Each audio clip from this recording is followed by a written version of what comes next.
Voilà les notes de nos amis les Bleus. Loris 5, finalement. La seule intervention qu'il a eu à faire, c'est dans les arrêts de jeu, avec une sortie où il a dû plonger. Sur le but, il s'est fait fusiller. Sur le tir sur le poteau, il était loin. Donc, voilà, match sans histoire pour Hugo. Pavard 3.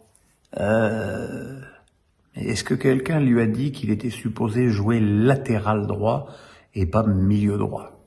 Je vous jure, si vous revoyez la première mi-temps, son positionnement, c'est flippant. Et en plus, quand il faut être au marquage, comme sur le but australien, il y est pas. Après, il a laissé Dembélé se démerder tout seul tout le match. Franchement, ça va pas. Alors, je sais bien qu'on a que Koundé comme solution, mais j'aimerais bien qu'on essaye Koundé au prochain match. Konaté 5. Pas extraordinaire sur les deux occasions australiennes, le but et le poteau. Il est pas vraiment présent au marquage. Mais bon, après il s'est repris, il a failli marquer de la tête en fin de match. Mais bon, on sent encore que c'est un débutant en sélection. Upamecano 6. Un peu mieux que Konaté, notamment dans la relance et les prises de décision avec la balle. Pas éblouissant non plus au marquage sur le but australien, mais bon, voilà. Par rapport à ses dernières sorties en bleu, il y a quand même un progrès.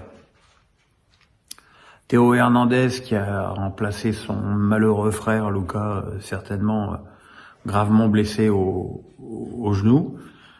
Il est rentré, mais vraiment tout pimpant, alors que ça aurait pu l'inhiber un peu psychologiquement de prendre la place de son frère blessé. Mais il est rentré avec beaucoup d'appétit et c'est lui qui a déposé la balle sur la tête de Rabiot sur l'égalisation française. Et puis son entente avec Mbappé, qui lui a d'ailleurs souvent laissé le couloir, était quand même plus intéressante que ce qui a pu se passer à droite en même temps. Moins intéressant que ce qui s'est passé à droite, c'est compliqué. Tchouaméni, je vais peut-être paraître sévère, mais 4. J'ai trouvé tout ce qu'il a fait extrêmement mièvre. Et si ce système de Deschamps avec deux milieux défensifs plus Griezmann veut perturber, il va falloir qu'il y ait plus de muscles, plus de coffre et plus de prise de décision avec la balle que ce qu'a montré Aurélien, que j'ai trouvé quand même là aussi très très junior dans ce match. Rabiot 8. On l'attendait beaucoup là, enfin pas moi d'ailleurs. Beaucoup l'attendaient au tournant, c'est le mal-aimé du foot français, Adrien, et j'avais dit que il y avait beaucoup de choses qui dépendraient de lui dans cette Coupe du Monde. Il m'a donné raison dès le premier match. Il a d'abord avec une grosse activité défensive, toujours ce calme qui a toujours été son apanage. Et puis voilà, décisif. Il égalise d'un joli coup de tête. Il donne le but à Giroud face au but vide.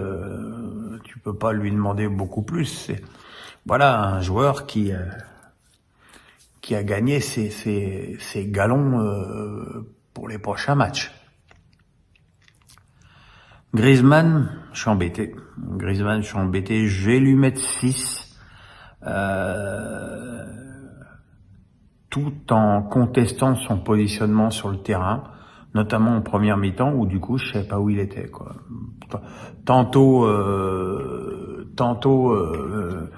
milieu troisième milieu, tantôt milieu droit. Voilà, mais à côté de ça, il a une telle activité mais qui est absolument infernale. Mais voilà, on attend peut-être aussi de Griezmann qui soit plus décisif sur le plan offensif. Il l'a été en donnant 2 balles de but que Kylian Mbappé n'a pas pu ou pas su convertir. Mais voilà, c'est un placement quand même à peaufiner. Dembélé 6. il a longtemps attendu les ballons que Benjamin Pavard ne daignait jamais lui donner. Et puis à chaque fois qu'il l'avait, il faisait la misère aux défenseurs australiens avec ce crochet intérieur vers son pied gauche qui est diabolique pour beaucoup de défenseurs qui n'ont pas l'habitude de voir des joueurs comme ça. Voilà, à son crédit, une passe décisive à Mbappé. Il peut faire mieux. Il peut faire mieux, notamment dans le dernier geste, mais bon, il a considérablement usé la défense australienne. Giroud 8. Qu'est-ce que tu veux dire sur Giroud, à part qu'il faut s'incliner? S'incliner sur le fait qu'il égale le record de Thierry Henry, s'incliner sur le fait qu'il marque 2 buts, s'incliner que, tel un phénix, il renaisse systématiquement de ses cendres. Alors c'est vrai que le premier but, il est simple à mettre, mais comme dirait l'autre, faut être là. Et le deuxième but, c'est un but de la tête magnifique. Voilà, on l'attendait. Il avait pas marqué lors de la dernière Coupe du Monde. Là, il a mis un doublé. Ça va peut-être le mettre dans des meilleures dispositions. En tout cas, bravo à lui, évidemment, pour ce match, pour son record et pour sa carrière. Chapeau. Et enfin, Mbappé 8.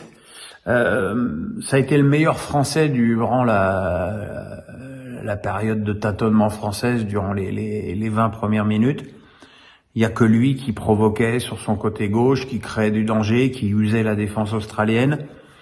Et puis voilà, et puis sublime talonnade sur le but de Giroud pour Rabiot.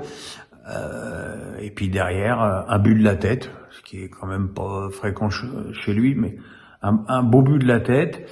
Et derrière, une passe décisive sublime pour Giroud. Donc voilà. Et quand je lis sur les réseaux sociaux qui dribble trop, mais qui d'autre dribble depuis le début de cette Coupe du Monde? Personne.